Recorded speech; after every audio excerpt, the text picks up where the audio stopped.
kamyas para gagawa tayo ng sinaing na tulingan. Ayan, dami ng bunga ang aking kamyas. Ayan, ito pa. So, maraming bunga ngayon ang kamyas natin. Kunin na natin to kasi pwede naman ito ibilad. No?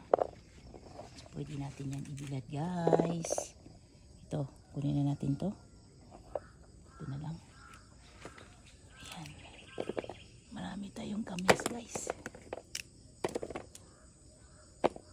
Sa taas. Ayan. So, ito na, guys. Ayan na ang ating kamyas ngayon. At nag-harvest din kami ng mga kalamansi.